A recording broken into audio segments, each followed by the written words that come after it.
Well, what's up again there, guys? Brian here, the Three Topics Gamer, here to give you another episode of my weekly Q&A where I answer a series of questions that have been sent to me over the past week.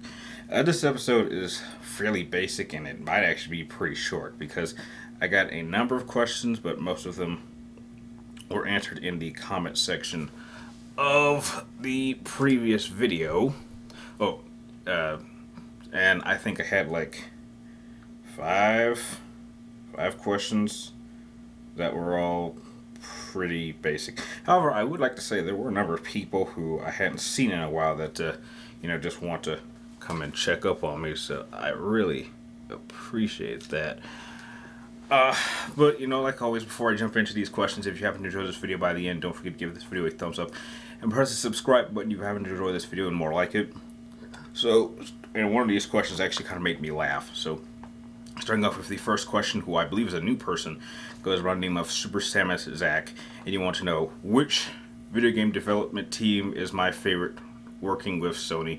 Probably Santa Monica Studios. I mean, they made God of War, and as far as I'm concerned, they've never made a bad God of War game, and they did an incredible job of pretty much rebuilding God of War 4 from pretty much the ground up, and heck, I look forward to see what they do in God of War 5, so heck, I would go with them.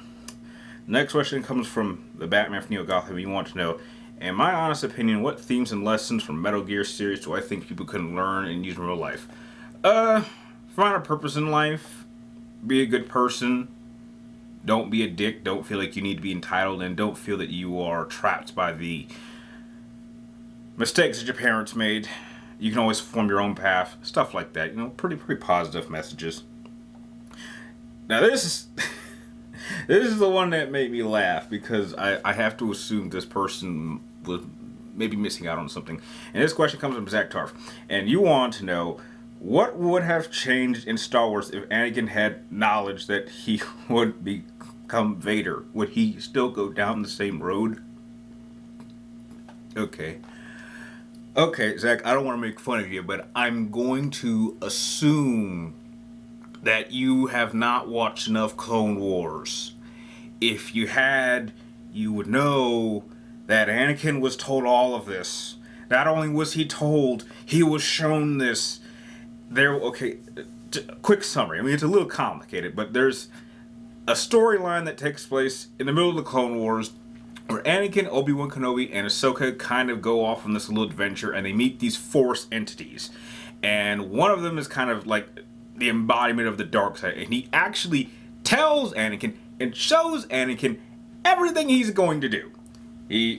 Order 66, what happens with Obi-Wan, what happens with Padme, the blowing up of Alderaan, everything he is going to do as Vader. He is shown this, and Anakin acknowledges, he says, wow, I'm going to do all those horrible things? And he's like, yeah, and some things happen afterwards, but the point is, Anakin already knew everything that was going to happen.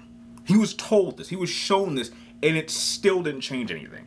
So having knowledge of what's going to happen would not have changed anything. It just kind of seems like at that point in his life, Anakin was more than less destined to become Darth Vader. He had already gone down the path, so yeah. Now, if you don't believe me, I would suggest you, as soon as you're done with this video, go on YouTube and type in like Anakin sees vision or Anakin sees the future. That will explain everything. He was told everything that was going to happen, and it didn't change anything. So, yeah.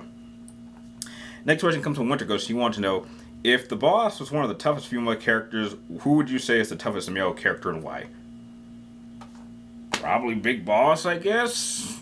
I mean, he beat the boss and went through a lot of crazy stuff, and wasn't until he was kind of like rebuilt and then reconstructed and died with Salt Snake in the graveyard. So now I go with him.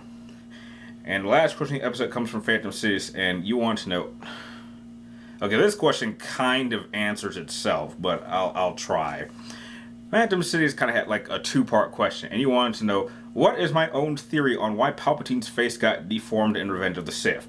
Do I think it's the lightning that caused it, or did the lightning just unmask his true features?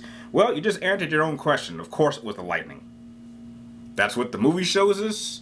That's what the book says. That's what George Lucas says. So you kind of already know the answer to this question. That's what happened. I mean, trust me, Sith or not, I mean, Sith aren't... Turning to the dark side doesn't turn you into a deformed monster. That's not what happens. I mean, the worst it does is it causes your skin to go a little bit pale and your eyes to turn yellow. I mean, if you're strong enough, you can kind of mask that a little bit.